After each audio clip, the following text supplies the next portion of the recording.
নমস্কার বন্ধুরা, গল্পকথা বাই সূর্যেন্দুর চ্যানেলে আপনাদের সকলকে স্বাগত জানাই। আজ আপনাদের সামনে সত্য ঘটনা অবলম্বনে একটি গল্প উপস্থাপন করব। এই গল্পটি সামান্য কল্পনা মিশ্রিত গল্প। গল্পটি বা ঘটনাটি আমার বন্ধুর বাবার মুখ থেকে শোনা। আমি টুকটাক গল্প লিখি এবং সেই গল্প আমার এই ছোট্ট ইউটিউব চ্যানেলে আমি নিজে পাঠ করি। আমি যে গল্প পাঠ করি, যেদিন আমার বন্ধু শুনেছে সেই দিনই সে আমাকে ফোন করে অনেক অভিনন্দন জানায় এবং বলে ওর বাবার সাথে ঘটা একটি ভৌতিক ঘটনার কথা আমার সাথে শেয়ার করতে চায় এবং সেই ঘটনাটি যদি আমি আমার এই ছোট্ট ইউটিউব চ্যানেলে পাঠ করি তাহলে হয়তো ভালো হয়। আমি একটা গল্পের রসদ পাচ্ছি ভেবে বন্ধুকে আর না করলাম না। আমি ওকে বললাম, তুই আমাকে ঘটনাটা শোনা। ওর মুখ থেকে সমস্ত ঘটনার কথা শুনবার পর সত্যি বলতে কি আমারও মাঝে মধ্যে রাতে ঘুম ভেঙে যেত এবং এতটাই ভয়ঙ্কর ঘটনা ছিল যে আপনারা শুনলেও আপনাদের গায়ে কাঁটা দিয়ে উঠবে। বন্ধুকে বললাম, গল্পটা আমি একটু এডিট করতে চাই, যদি একটু এডিট করি তাতে কি কোনো অসুবিধা আছে? তো আমার বন্ধু বলে, না, এতে কোনো রকম অসুবিধা নেই, এডিট করা যেতেই পারে, গল্পের খাতিরে এডিট করা যায়। তো বন্ধুরা, সেই ঘটনার কথাটাই আজ আপনাদের সামনে তুলে ধরব। তাই আপনাদের অনুরোধ করব শুরু থেকে শেষ পর্যন্ত শুনবেন। আশা রাখি আপনাদের সকলের মনোগ্রাহী হবে। পলাশবাবু এক সময়কার বড়লোক ছিলেন। তিনি গাঁয়ের মধ্যে জমিদার গোছের মানুষ ছিলেন। জমি জায়গা এবং চাষবাস বেশ ভালোই হতো, কিন্তু লাস্ট 10 বছর ধরে তিনি আর্থিক সংকটে ভুগছেন এবং তার এই আর্থিক সংকট এতটাই চূড়ান্ত পর্যায়ে পৌঁছে গেছিল যে তাকে রিক্সা পর্যন্ত টানতে হয়েছে। জমি জায়গা যা ছিল সেগুলো সবই বিক্রি করে দিয়েছেন, কারণ তার পরিবারের প্রত্যেক সদস্য নাকি অসুস্থ হয়ে পড়ছিলেন এবং তাদের চিকিৎসার প্রয়োজনে জমি জায়গা বিক্রি করে তিনি চিকিৎসার বন্দোবস্ত করছিলেন। সেই করতে গিয়ে বাড়ির যত জমি জায়গা পৈতৃক সম্পত্তি ছিল প্রায় বিক্রি করে এখন ঘরটুকু যেটুকু অংশে রয়েছে সেইটুকুর মধ্যেই তিনি সীমাবদ্ধ হয়ে গেছেন। কিন্তু কোনো মতেই কোনো সদস্যের রোগ নিরাময় হচ্ছিল না। অনটনের সংসারে পলাশবাবু রিক্সা চালানো পেশাকে নিরাপদ ও রোজগারের উপযুক্ত রাস্তা ভেবে রিক্সা চালানো শুরু করেন। প্রথম তিনি একটু ইতস্তত বোধ করতেন, কারণ সম্ভ্রান্ত পরিবারের মানুষ হয়ে রিক্সা চালানোটা কেমন দৃষ্টিকটু লাগে। কিন্তু পেটের টান মহাটান, পেটে যখন টান ধরে তখন মানুষ রিক্সা কেন, চুরি চামারি পর্যন্ত করতে দ্বিধাবোধ করে না। সম্মানীয় পলাশবাবু রিক্সাতে গাঁয়ের মানুষেরা তেমন উঠতেন না, কারণ তারা জানতেন যে এই মানুষটার আজকের এই দুর্দশার পেছনে কোনো অসৎ কারণ ছিল না। তিনি কেবলমাত্র পারিবারিক রোগ ভোগের কারণেই আজ নিঃস্ব হয়েছেন। তাই পলাশবাবু নিজে গাঁয়ের রিক্সা না চালিয়ে দূরে কোথাও চলে যেতেন, যেখানে তাকে লোকজন খুব কম চেনে। সেই সব জায়গায় গিয়ে তিনি রিক্সা চালিয়ে যৎসামান্য যা আয় হতো সেই অর্থই কোনো মতে সংসার চালাতেন। একদিন এরকমই গরমের সময় পলাশবাবু রিক্সা টেনেছেন। সেদিন তার বিশেষ ভাড়া হয়নি, ওই 40 অথবা 50 টাকা মতো আয় হয়েছে। কিন্তু এক যাত্রী তাকে এমন এক জায়গায় দাঁড় করিয়ে দিয়ে 20 টাকা হাতে ধরিয়ে চলে গেলেন। সেই জায়গাটায় প্রখর রোদে উনি পুড়ে যাচ্ছিলেন। পলাশবাবু একটা আম গাছের গোড়ায় রিক্সা দাঁড় করিয়ে বিশ্রাম নিচ্ছেন। তাঁর মনে হাজারো দুঃখ যন্ত্রণা রয়েছে। কিভাবে এই সমূহ বিপদ থেকে উদ্ধার হওয়া যায় সেই নিয়ে তিনি খুবই চিন্তিত। গামছা বিছিয়ে আম গাছের গোড়ায় যে দিকটায় ছাওয়া রয়েছে সেই দিকটায় শুয়ে রয়েছে। তখন দুপুর গড়িয়ে বিকেলের পথে। পলাশবাবু কখন ঘুমিয়ে পড়েছেন নিজেই জানেন না। কেউ যেন পলাশবাবুর কানের কাছে এসে ফিসফিস করে বলল, কি রে পলাশ, তুই এখানে শুয়ে আছিস, তুই আসবি না আমার কাছে? এইটুকু শোনার পর পলাশবাবুর ঘুম ভেঙে যায়। ঘুম থেকে উঠে উনি চারদিকটা দেখে নেন, কিন্তু কেউ কোথাও নেই। তাহলে ফিসফিস করেই ডাকটাকে ডাকলো। পলাশবাবু উঠে গামছা কাঁধে ফেলে রওনা দিলেন বাড়ির পথে। এমন সময় রাস্তার এক পথিককে দাঁড়িয়ে থাকতে দেখলেন। বৃদ্ধের গেরুয়া বসন, হাতে ত্রিশূল, কপালে লাল তিলক, মাথায় চুলের জটা ধরেছে, কাঁধে একটা পুটুলি ঝোলানো। বৃদ্ধকে পাশ কাটিয়ে পলাশবাবু রিক্সা নিয়ে চলে যাচ্ছিলেন। তখন কি মনে হলো ওনার, উনি থমকে দাঁড়ালেন। পলাশবাবু বললেন, সাধু বাবা, আপনি কোথায় যাবেন? সাধু মহারাজ পলাশবাবুর কাছে এসে বললেন, এই ব্রহ্মাণ্ড আমার ঠিকানা, এখানে আমার থাকার স্থান কি আর অভাব? যেখানে রাত নামে সেখানেই আমি রাত্রি যাপন করি, সেটাই আমার স্থান। সাধু বাবার মুখ থেকে এ জাতীয় কথা শুনে পলাশবাবু খুব অবাক হলেন। তিনি বললেন, না মানে আপনি যদি কোথাও যেতে চান তো আমাকে বলুন, আমি আপনাকে ছেড়ে দিয়ে আসব। সাধু বাবা পলাশবাবুর কপালের দিকে তাকিয়ে বললেন, তুই তো রাজার বেটা, ওই পিশাচ তোর এই দশা করেছে, তোর বংশ ধ্বংস হয়ে যাবে, ওই পিশাচের কারণে তোর বংশ ধ্বংস হয়ে যাবে। তোর পরিবারের সবাই রোগে ভুগছে, হাতে বেশি সময় নেই, এক এক করে ও সবাইকে গিলে খাবে, সব শেষে তোকে গিলে খাবে। বাড়ির পূর্ব কোণে নিয়মিত সকাল সন্ধ্যা ধূপধুনো দিবি, বুঝলি? সাধু বাবার মুখ থেকে এমন কথা শুনে পলাশবাবু রিক্সা থেকে নেমে সাধু বাবার দু পা জড়িয়ে হাউ হাউ করে কাঁদতে কাঁদতে বললেন, বাবা, আমাকে এই সমূহ বিপদ থেকে উদ্ধার করুন। আমি আমার জীবন দিতে প্রস্তুত, কিন্তু আমার পরিবারের যেন কারুর ক্ষতি না হয়। অচেনা মানুষ হয়ে আপনি যেভাবে আমার অতীত ও ভবিষ্যৎ বলে দিলেন, এতে পরিষ্কার আমার পরিবারের বিপদ আসন্ন। কেবল আপনিই পারেন আমাকে এই বিপদ থেকে উদ্ধার করতে। আমাকে বাঁচান বাবা, আমার পরিবারকে বাঁচান। সাধু বাবা বললেন, এই বিপদ থেকে কেবল মা কালী উদ্ধার করতে পারেন, মা তারা উদ্ধার করতে পারেন। শ্মশান ভূমে তাঁর বিচরণ, ভূত পিশাচ তাঁর নিত্য সঙ্গী। তোকে শ্মশান কালীর পুজোর আয়োজন করতে হবে, তাও অমাবস্যার রাতে, ঝিলমগড়ের নদী তটের শ্মশানে। কিন্তু এই মহাযজ্ঞ আয়োজন করতে হলে অনেক অর্থের প্রয়োজন। আমি একা এই যজ্ঞ সুসম্পন্ন করতে পারবো না, আর তোর কাছে অর্থ নেই যে তুই এই যজ্ঞ কাজ সুসম্পন্ন করবার জন্য অর্থ পাবি। পলাশবাবু বললেন, কত টাকা প্রয়োজন বাবা? আমি চেষ্টা করব সেই টাকা জোগাড় করা। সাধু বাবা বলল, 80 মণ ঘি লাগবে, সাথে ছাগ বলি দিতে হবে, আরও কিছু রয়েছে। তাই বলছিলাম, এত টাকা পাবি কোথা থেকে? তবে তোর বাড়ির উত্তর দিকে এক বড় লোক মানুষ আছে, ও কাউকে টাকা পয়সা ধার দেয় না। তুই যা, ও তোকে টাকা ধার দেবে, যা চাইবি তাই দেবে। টাকা জোগাড় হলে ঝিলমগড়ে আসিস, ওখানেই আমি শ্মশানে রাত্রি যাপন করি। যোগাযোগ করিস, হাতে বেশি সময় নেই, যা, তোর সব দুঃখ কষ্ট দূর হয়ে যাবে, আবার সব ফিরে পাবি। মান সম্মান অর্থ প্রতিপত্তি গৌরবের সাথে ফিরে পাবি। জয় তারা, জয় তারা, জয় তারা। এই বলেই সাধু বাবা গ্রাম্য মেঠো পথ ধরে ধীর পায়ে এগিয়ে গেলেন। পলাশবাবু কাল বিলম্ব না করে ঘরে ফিরলেন। অসুস্থ স্ত্রীকে বললেন সব কথা। তাঁর স্ত্রী বললেন, দুবেলা দুমুঠো চাল জোগাড় হচ্ছে না, আর তুমি এত টাকা জোগাড় করে যজ্ঞ কিভাবে করবে? আমার মাথায় কিছুই আসছে না। পলাশবাবু বললেন, কেন?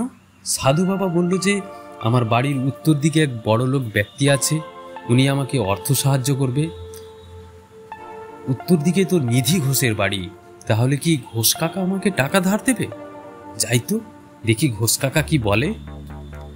এইটুকু বলে পলাশবাবু ঘোষ কাকার বাড়ির পথে পা বাড়ালেন।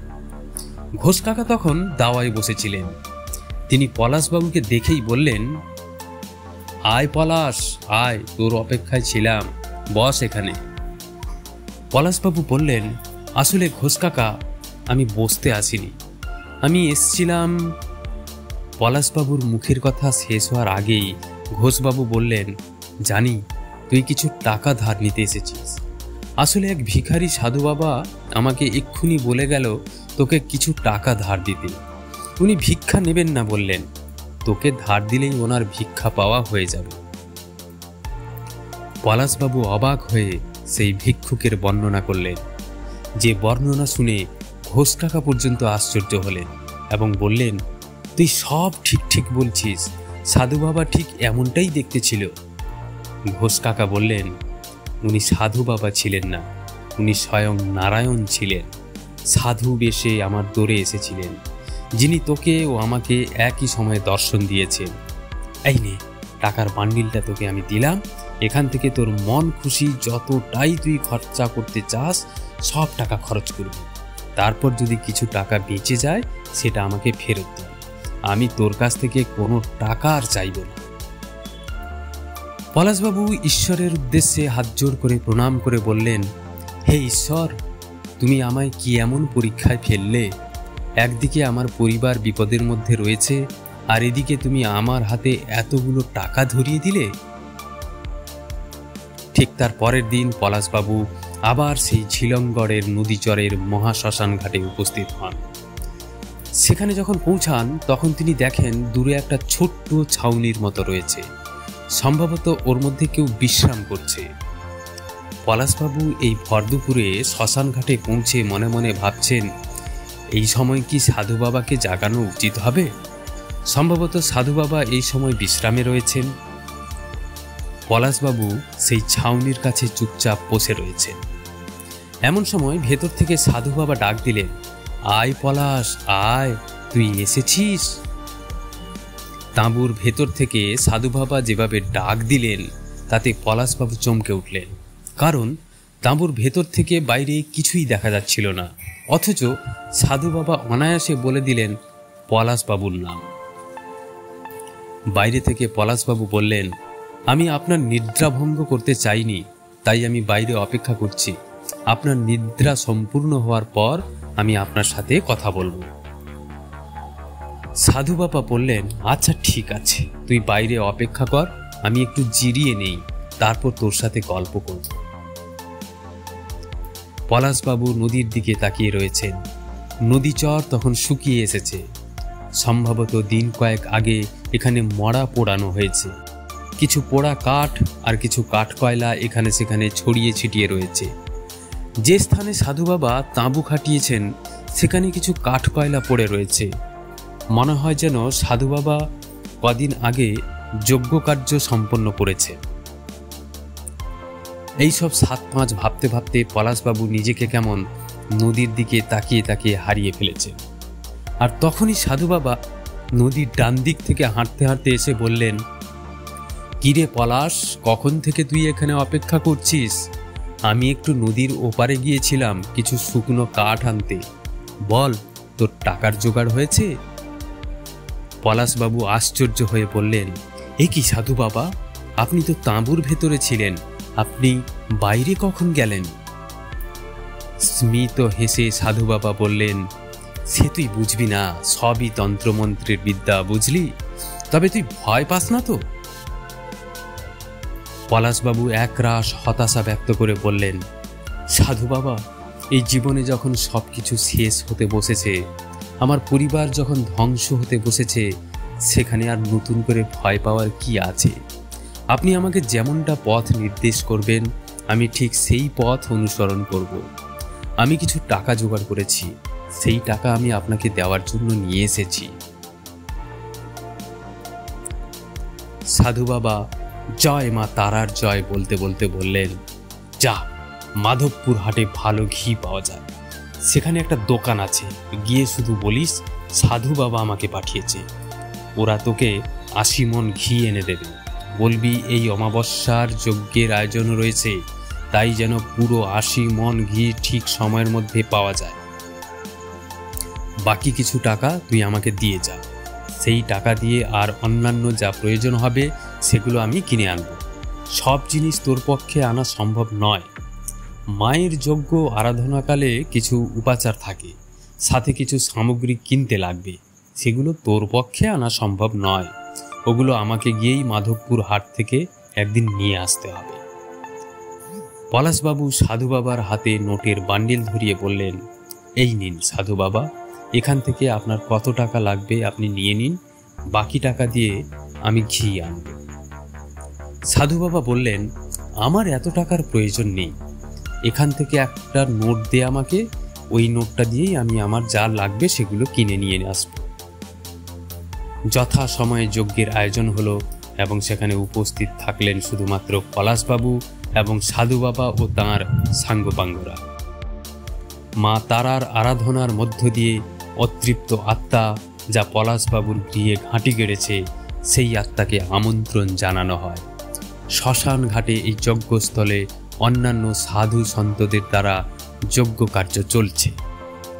সেই ঘৃতাহুতির মধ্যে নানান দেবদেবীকে স্মরণ করা হচ্ছে এবং একটা গা ছমছমে পরিবেশের সৃষ্টি হয়েছে। যজ্ঞকুণ্ডে ঘি ঢালার সাথে সাথেই যজ্ঞের আগুন যেন আকাশ ছুঁতে চায়। সারা শ্মশান ঘাট চত্বরে শেয়াল এবং বন্য হিংস্র জন্তুরা কেমন জেগে উঠেছে। মনে হয় এই বুঝি ওরা যজ্ঞের সমস্ত আয়োজন পণ্ড করবে। পলাশবাবু কখনো চোখের সামনে মায়াবী এক কন্যাকে দেখছেন, তো কখনো চোখের সামনে হিংস্র জানোয়ার যেন তার ঘাড়ের উপরে ঝাঁপ দেওয়ার অপেক্ষায় রয়েছে। আবার কখনো মৃত পচা গলা দেহ দেখছে। এই মুহূর্তগুলো পলাশবাবুর কাছে যেমন অসহনীয় লাগছিল, কিন্তু পলাশবাবু নিজের মনের থেকে অত্যন্ত শক্ত ছিলেন। তিনি কোনো মতেই এই উগ্র চোখ রাঙানির সামনে সন্ত্রস্ত হতে চাইছিলেন না। তিনি নিজের চোখ বন্ধ করে মা তারার স্মরণ করে যাচ্ছেন। পলাশবাবু যখন চোখ খুললেন তখন তিনি দেখলেন তার পরিবারের প্রত্যেক সদস্য সেই যজ্ঞস্থলে উপস্থিত হয়েছে এবং সবাই শ্বেত শুভ্র বস্ত্র পরিধান করে দাঁড়িয়ে রয়েছে। তন্ত্রসাধকেরা কেমন তন্ত্রবিদ্যা বলে বলিয়ান হয়ে হাওয়ায় ভেসে মন্ত্রোচ্চারণ করছেন এবং যজ্ঞকুণ্ডে ঘিয়ের আহুতি দিচ্ছেন। আকাশ ফাটা বিদ্যুতের ঝলকানি এবং বন্য শৃগালের উচ্চাঙ্গ চিৎকারে আকাশ বাতাস মুখরিত হচ্ছিল। মনে হচ্ছিল যেন কেউ মধ্য গগন ফাটিয়ে সেই যজ্ঞকুণ্ডের কাছে আসবার অপেক্ষায় রয়েছে। পলাশবাবুর পরিবারের সমস্ত সদস্য যজ্ঞকুণ্ডের চারদিকে দাঁড়িয়ে রয়েছেন এবং হাতজোড় করে ঈশ্বর আরাধনায় মত্ত। যে পৈশাচিক আত্মা পলাশবাবুর পরিবারের বিনষ্ট করতে চেয়েছিল, সেই আত্মাকে যজ্ঞস্থল পর্যন্ত নিয়ে আসতে সাধু বাবা এবং তার সাঙ্গপাঙ্গদের যথেষ্ট বেগ পোহাতে হয়েছে। প্রায় ৮০ মণ ঘি যখন শেষ হতে চলেছে, তখন সেই অতৃপ্ত আত্মাকে যজ্ঞস্থলে আনা সম্ভব হয়নি। এমন সময় হুঙ্কার ছাড়তে ছাড়তে সাধু বাবা তার তন্ত্রবিদ্যার শেষ তন্ত্রমন্ত্রগুলি যখন প্রয়োগ করছেন, তখন সেই পিশাচিনীর আবির্ভাব ঘটে এবং তাকে ছাগলের রক্তপানের মধ্য দিয়ে সন্তুষ্ট করা হয়। আত্মার সন্তুষ্ট হওয়ার পর সাধু বাবা সেই পিশাচিনীকে বললেন যেন পলাশবাবুর পরিবার থেকে তার কুনজর সরে যায় এবং পলাশবাবু সেই আগের জীবন যেন ফিরে পায়, সেটা সেই পিশাচিনীর কাছ থেকে আদায় করে নেন সাধু বাবা। ছাগ রক্তে স্নাত পিশাচিনী শান্ত হয় এবং পলাশবাবু ও তার পরিবারের উপর যে কুদৃষ্টি দিয়েছিল সেখান থেকে নিজেকে সরিয়ে নেওয়ার সিদ্ধান্ত জানিয়ে দেয় সাধু বাবাকে। কিন্তু বিনিময়ে পিশাচিনী আদেশ করে যে পলাশবাবুর বাড়ির পূর্ব কোণে যেন প্রতিদিন ধূপধুনো দেওয়া হয়। যতদিন ধূপধুনো দেওয়া হবে ততদিন পলাশবাবুর ঘরে দুঃখ দুর্দশা রোগ ব্যাধি কিছুই আসবে না এবং মা তারার পূজা পলাশবাবুর ঘরে যেন প্রতিনিয়ত হয়। এই বলে পৈশাচিক আত্মাটা শ্মশান চত্বরে বিলীন হয়ে যায়। ততক্ষণে ভোরের আলো ফুটেছে। পলাশবাবু লক্ষ্য করলেন তার পরিবারের কোনো সদস্য সেই শ্মশান ঘাটে উপস্থিত নেই। সাধু বাবা বললেন, যা পলাশ, তোর সমস্ত অমঙ্গল দূর হয়ে গেছে। তুই ঘরের পূর্ব কোণে প্রতিদিন ধূপধুনো দিবি সন্ধ্যায় এবং সকালে, আর ঘরে মা তারার ছবি রেখে মা তারার আরাধনা করবি। বাড়ি ফেরার পথে রাস্তায় যেটাই পাবি সেটাকে তুলে মুখে পুরে নিবি। আর দেখবি যা, তোর আম গাছের গোড়ায় তুই যেখানে বিশ্রাম নিচ্ছিলিস সেই আম গাছের গোড়ায় একটা পুঁটুলি রয়েছে। সেই পুঁটুলিটাকে নিয়ে সোজা ঘরে যাবি এবং ঘরে গিয়েই খুলবি, আর সেই পুঁটুলির মধ্যে যা পাবি সেটার সবটাই হলো তোর। ক্লান্ত শ্রান্ত পলাশবাবু আর বিশেষ কথা না বলে যজ্ঞস্থলে প্রণাম করে সমস্ত সাধু বাবাদের আশীর্বাদ নিয়ে নিজের ঘরে ফিরছে। ঘরে ফেরার পথে পলাশবাবু লক্ষ্য করলেন যে রাস্তার একটা ব্যাঙ লাফিয়ে যাচ্ছে, আর সেই ব্যাঙটিকে দেখে পলাশবাবু কেমন খিদে পেয়ে যায়। তার মনে হলো যে কিছু একটা খেতে হবে। তো সাধু বাবা আমাকে বলেছিলেন যে যেটা আমি রাস্তায় পাবো সেটাই আমি খেয়ে নেব।